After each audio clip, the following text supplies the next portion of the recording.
Good morning, everybody. This morning I sent a budget to Congress for the coming year. It's a budget that reflects the serious challenges facing the country.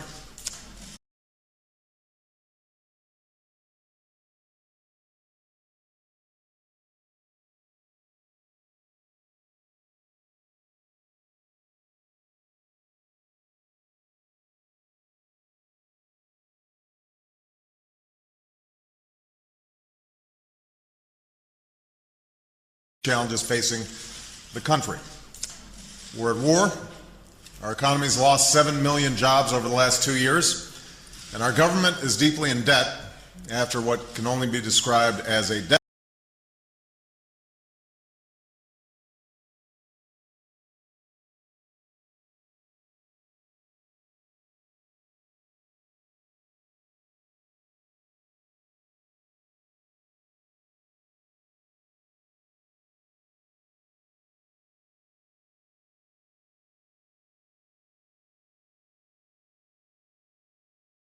After what can only be described as a decade of profligacy. Now, the fact is, 10 years ago, we had a budget surplus of more than $200 billion, with projected surpluses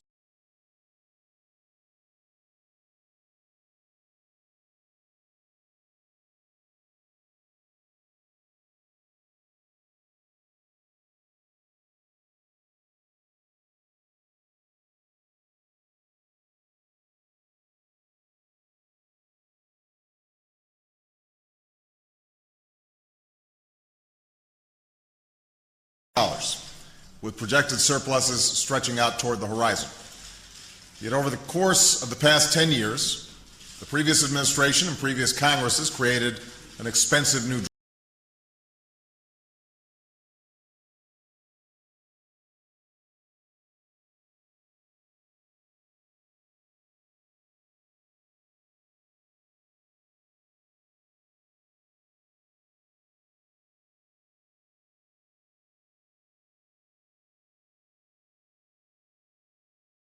Congresses created an expensive new drug program, passed massive tax cuts for the wealthy, and funded 2 wars without paying for any of it, all of which was compounded by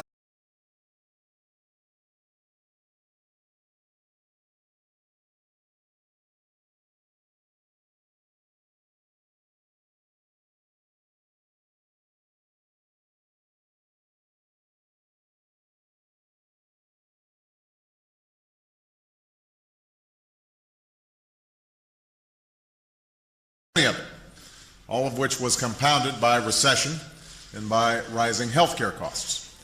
As a result, when I first walked through the door, the deficit stood at 1.3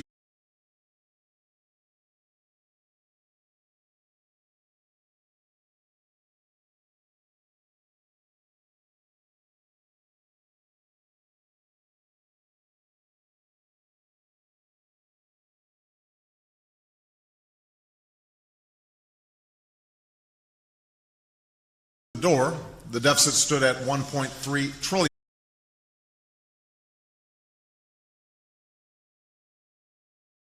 Ordinary times, we would have started bringing down these deficits immediately.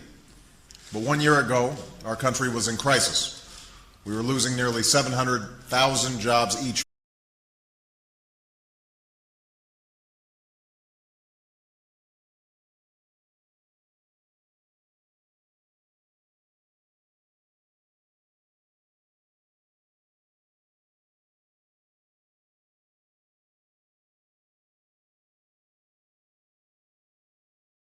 We were losing nearly 700,000 jobs each month. The economy was in a free fall, and the financial system was near collapse.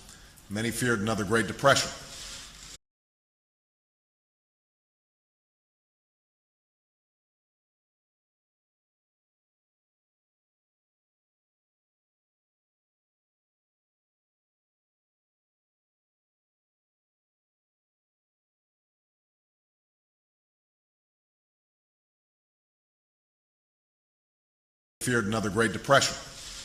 So we initiated a rescue, and that rescue was not without significant costs. It added to the deficit as well. 1 year later, because of the steps we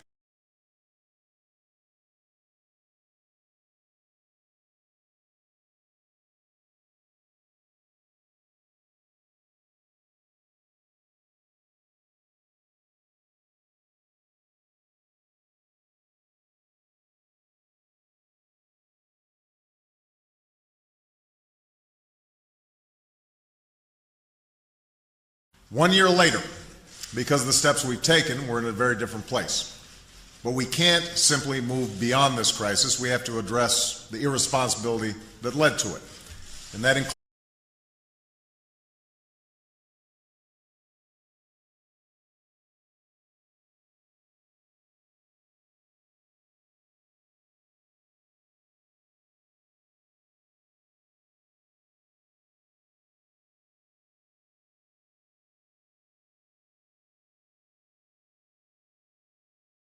responsibility that led to it. And that includes the failure to rein in spending as well as reliance on borrowing, from Wall Street to Washington to Main Street, to fuel our growth.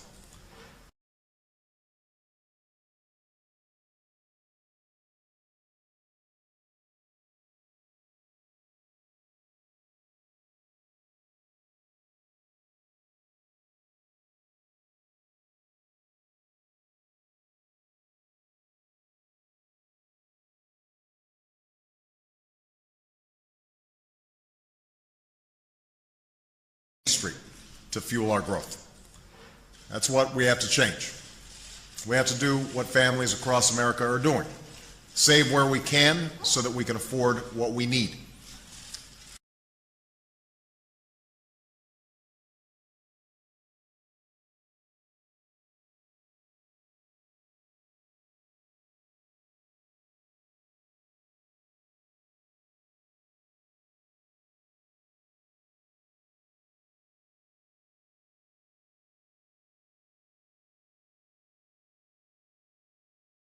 What we need.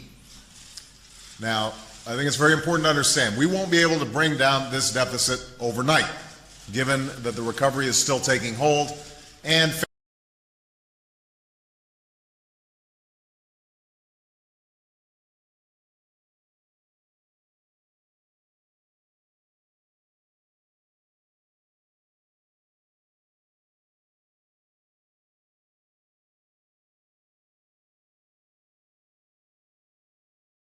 recovery is still taking hold, and families across the country still need help. We will continue, for example, to do what it takes to create jobs. That's reflected in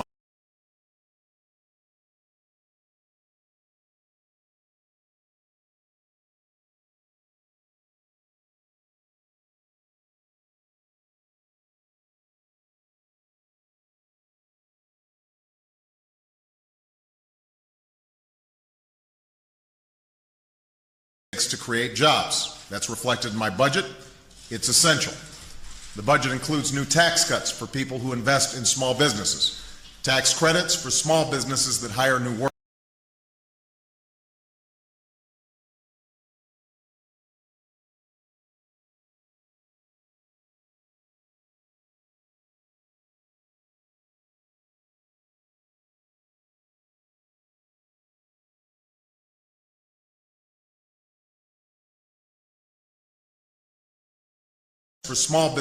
hire new workers, investments that will create jobs repairing roads and bridges, and tax breaks for retrofitting homes to save energy.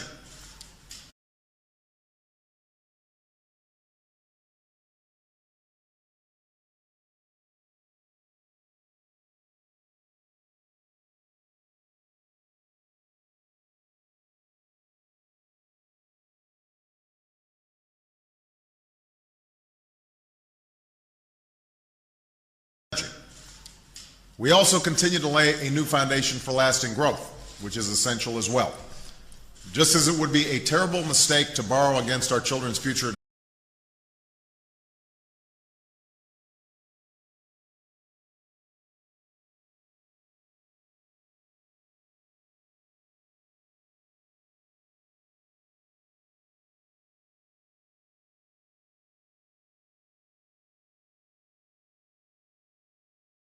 borrow against our children's future to pay our way today, it would be equally wrong to neglect their future by failing to invest in areas that will determine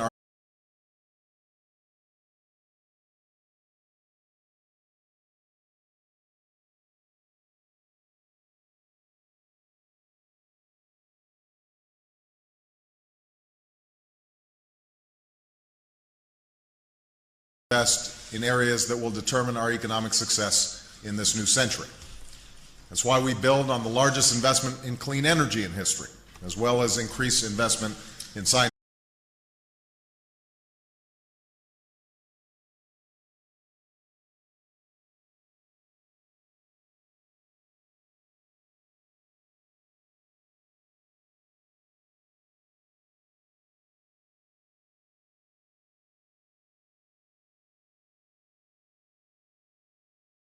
Increase investment in scientific research so that we are fostering the industries and jobs of the future right here in America.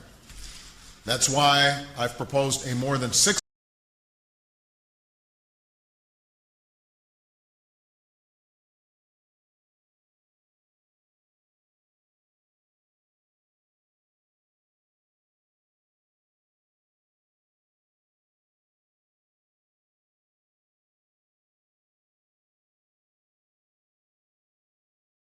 That's why I've proposed a more than 6% increase in funding for the Education Department. And this funding is tied to reforms that raise student achievement, inspire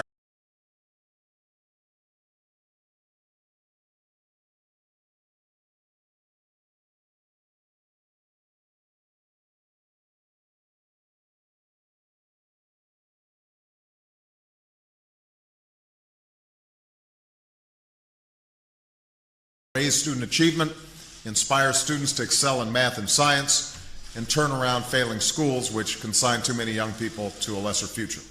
Because in the 21st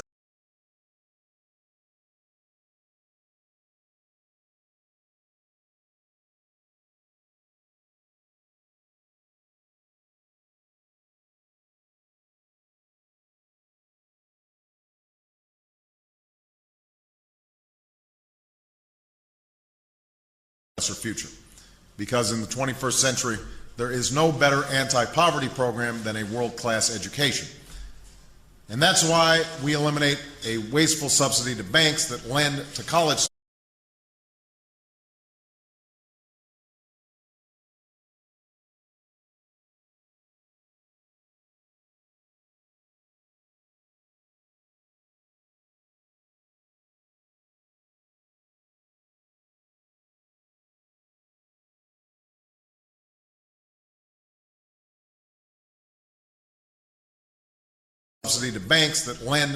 students and use that money to revitalize community colleges and make college more affordable. This will help us reach the goal I've set for America.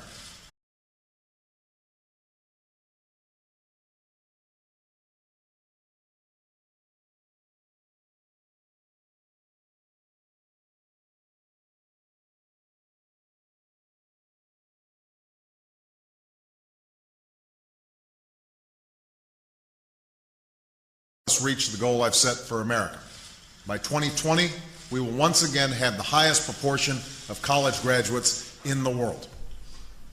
These are the investments we must make.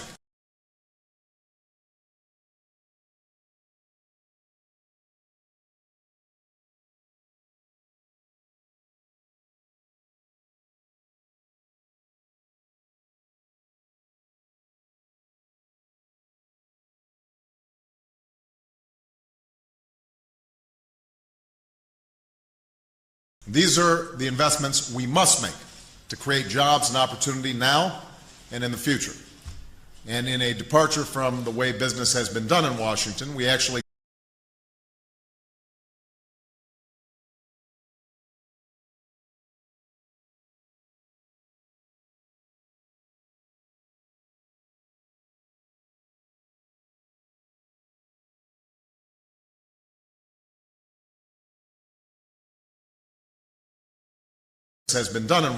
we actually show how we pay for these investments while putting our country on a more fiscally sustainable path. I've proposed a freeze in government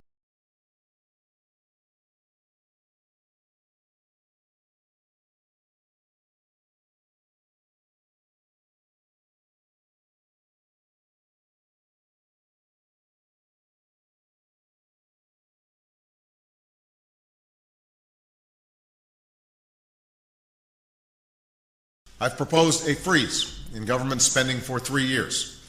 This won't apply to the benefits folks get through Social Security, Medicaid, or Medicare, and it won't apply to our national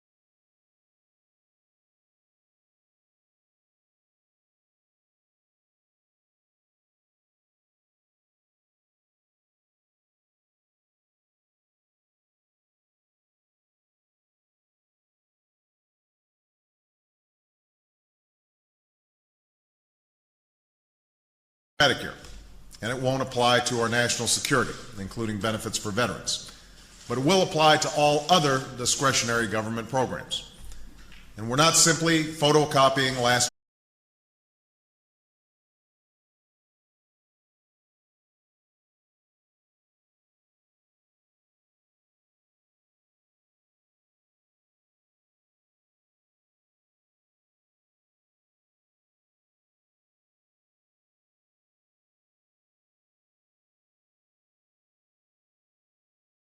And we're not simply photocopying last year's budget. Freezing spending does not mean we won't cut what doesn't work to pay for what does.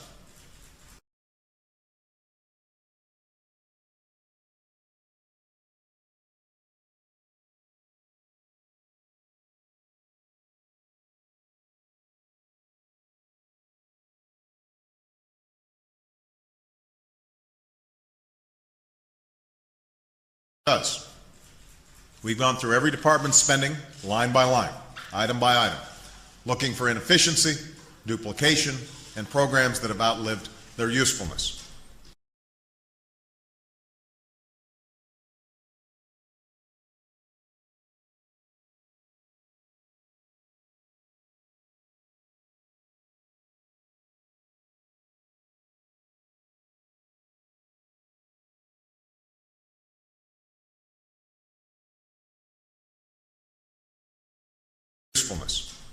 That's how we freeze discretionary spending.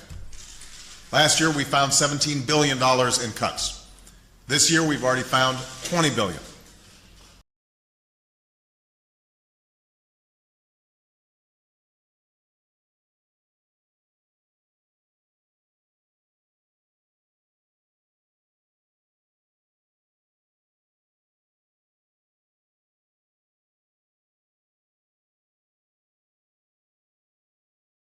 Billion.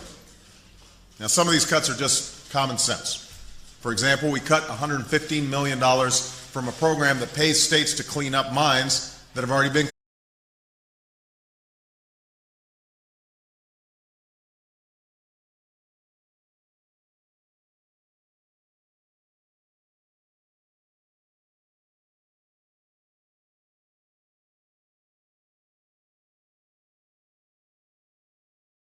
have already been cleaned up. We're also cutting a Forest Service economic development program that strayed so far from any mission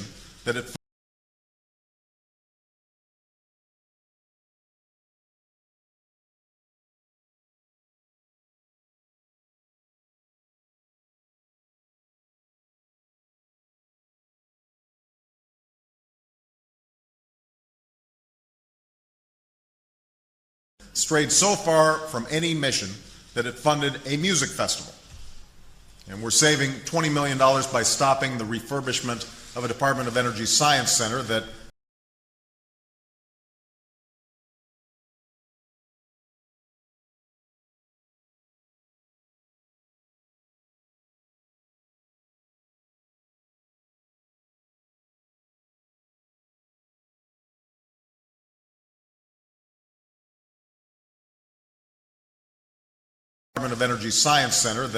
the Department of Energy does not want to refurbish. Other cuts, though, are more painful because the goals of the underlying program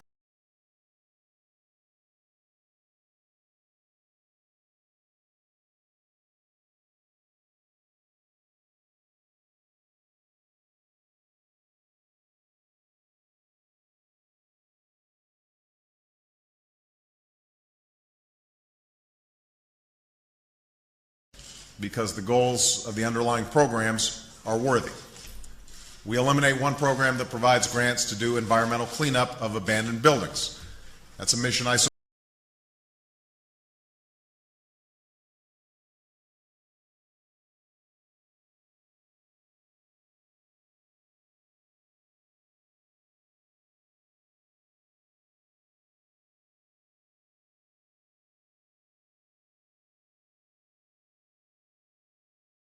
and buildings. That's a mission I support, but there are other sources of private and public funds to achieve it. We also eliminated a $120 million program that allows folks to get their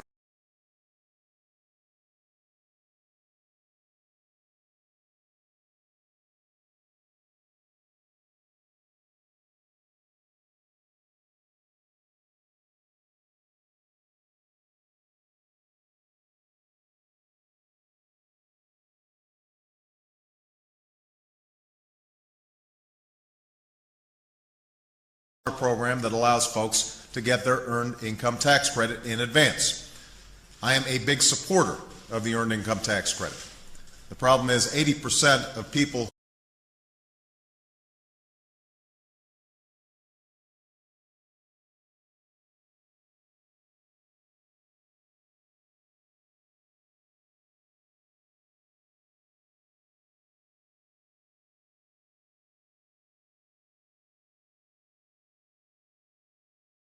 The problem is 80% of people who got this advance didn't comply with one or more of the program's requirements.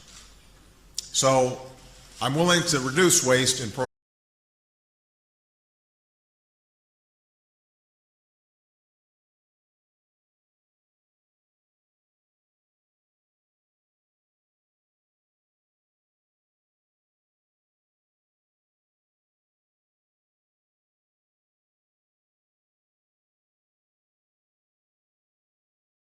So I'm willing to reduce waste in programs I care about, and I'm asking members of Congress to do the same.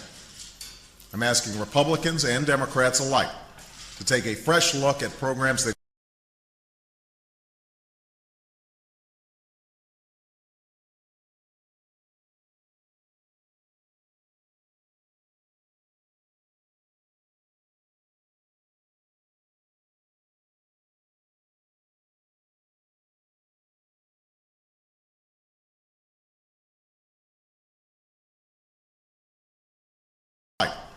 take a fresh look at programs they've supported in the past to see what's working and what's not and trim back accordingly. Like any business, we're also looking for ways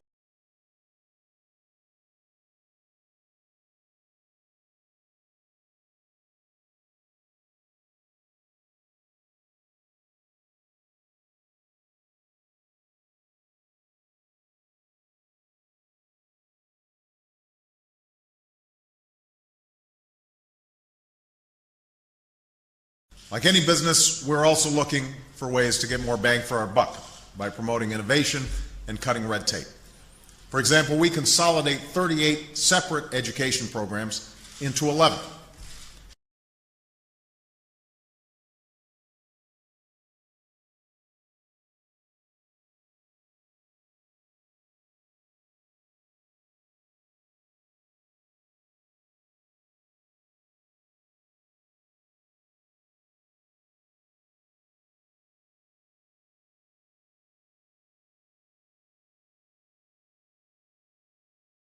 Separate education programs into 11.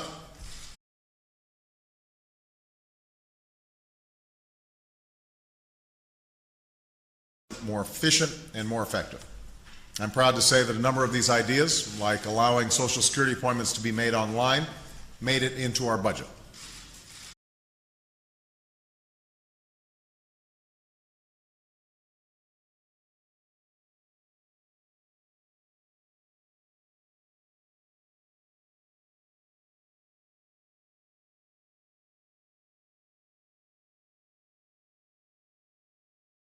Into our budget. I also want to note, even though the Department of Defense is exempt from the budget freeze, it's not exempt from budget common sense. It's not exempt from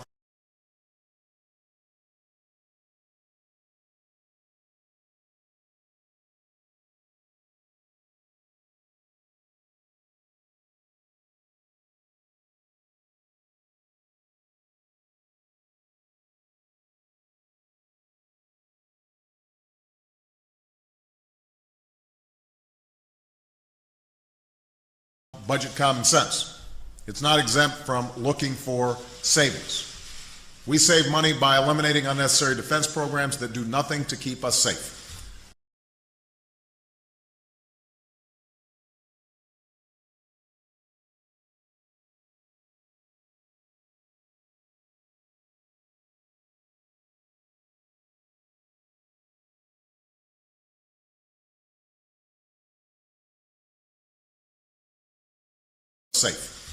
One example is the two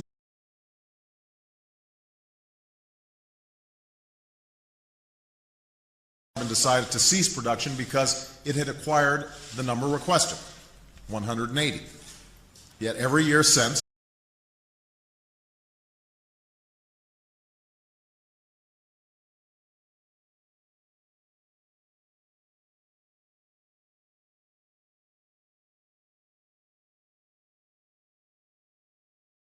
C-17s that the Pentagon doesn't want or need. It's waste, pure and simple. And there are other steps we're taking to rein in deficits. I proposed a fee on big banks to pay back taxpayers for the bailout.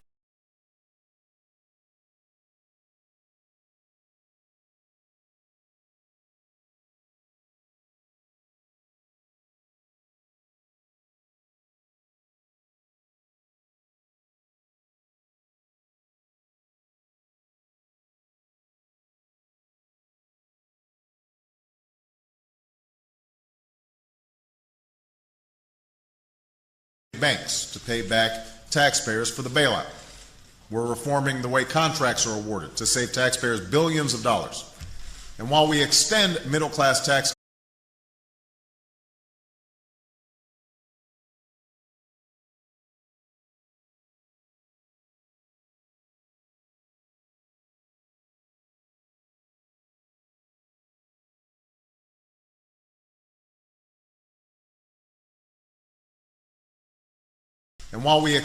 middle-class tax cuts in this budget, we will not continue costly tax cuts for oil companies, investment fund managers, and those making over $250,000.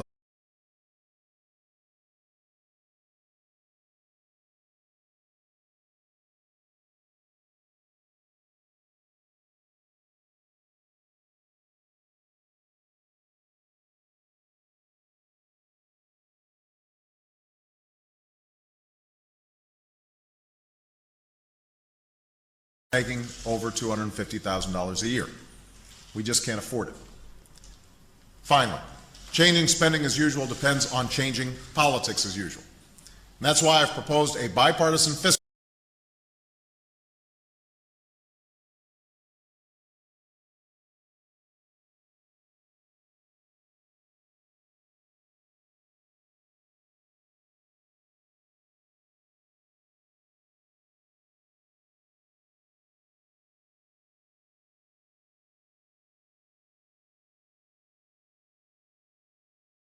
And that's why I've proposed a bipartisan fiscal commission, a panel of Democrats and Republicans who would hammer out concrete deficit reduction proposals over the medium and long term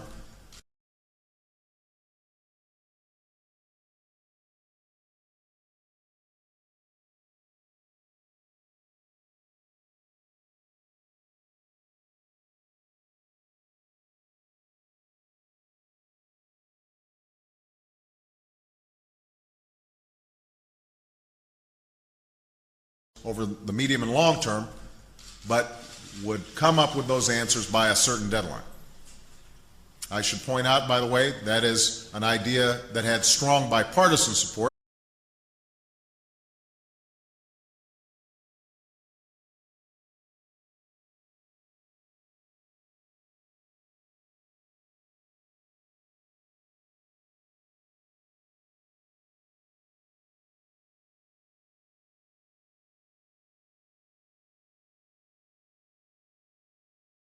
That had strong bipartisan support was originally introduced by Senators Gregg on the Republican side and Conrad on the Democratic side, had a lot of Republican co-sponsors to the idea. I hope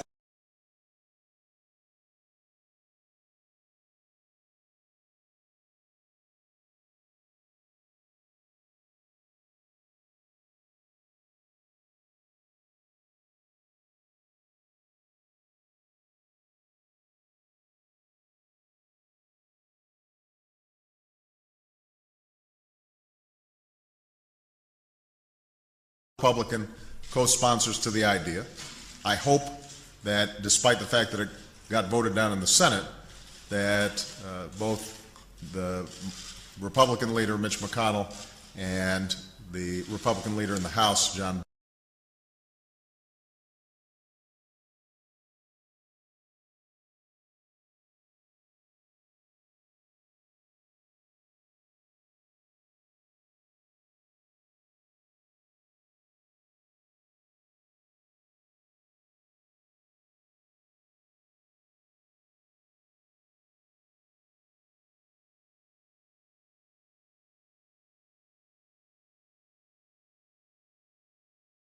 the Republican leader in the House, John Boehner, go ahead and fully embrace what has been a bipartisan idea to get our arms around this budget. That's also why we're restoring pay-as-you-go.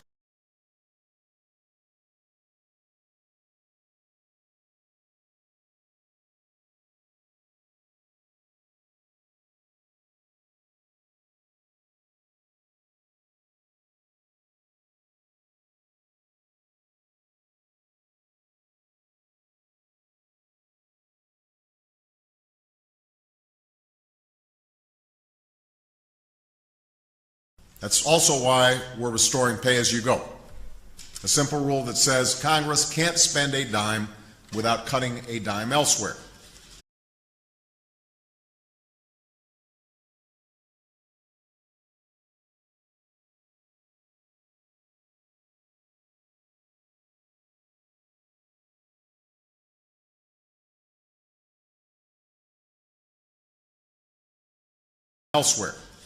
This rule helped lead to the budget surpluses of the 1990s, and it's one of the most important steps we can take to restore fiscal discipline in Washington.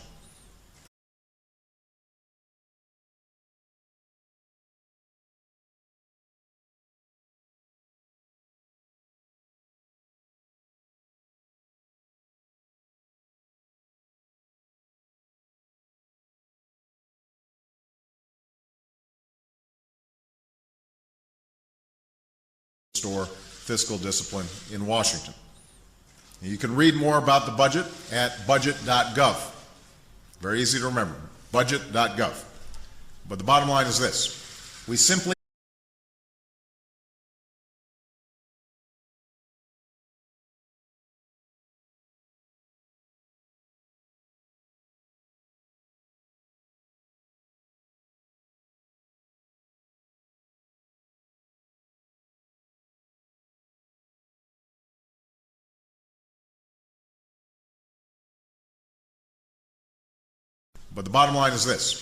we simply cannot continue to spend as if deficits don't have consequences, as if waste doesn't matter, as if the hard-earned tax dollars of the American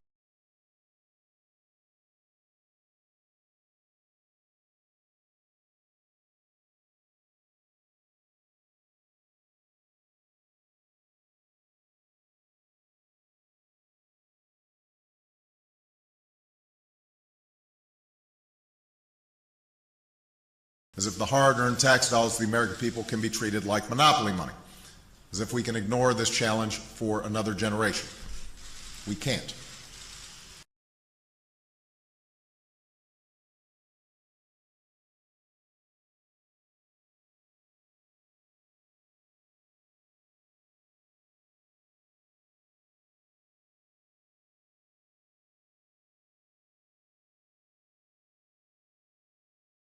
We can't. In order to meet this challenge, I welcome any idea from Democrats and Republicans. What I will not welcome, what I reject, is the same old grandstanding when the camera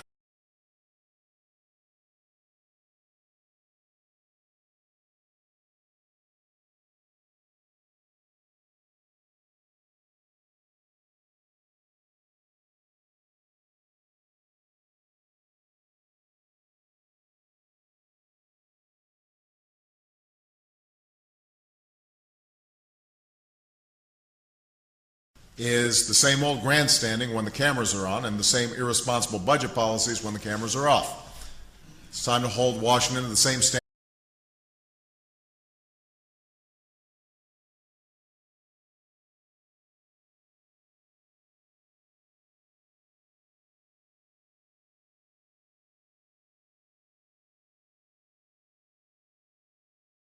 It's time to hold Washington to the same standards families and businesses hold themselves.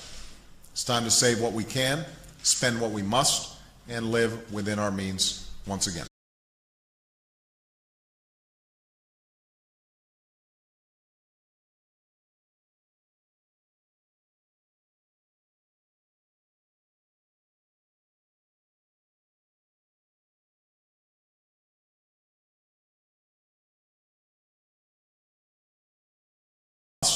And live within our means once again. Thanks very much.